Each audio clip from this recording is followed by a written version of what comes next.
ప్రకాశం జిల్లా గిద్దలూరు పట్టణంలో ఎమ్మెల్యే ముత్తంల అశోక్ రెడ్డి కూటమి ప్రభుత్వం రాష్ట్ర వ్యాప్తంగా మహిళలకు అమలు చేసిన స్త్రీ శక్తి ఉచిత బస్సు ప్రయాణాన్ని రిబ్బన్ కట్ చేసి ప్రారంభించారు.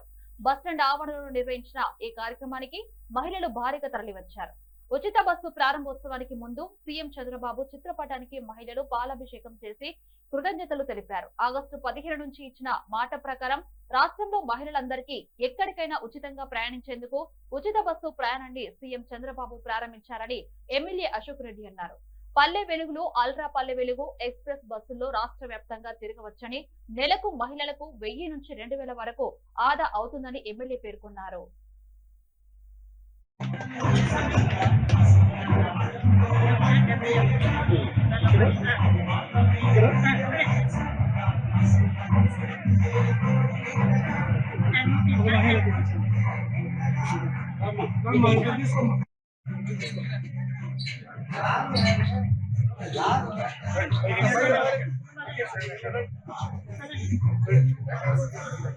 ముందు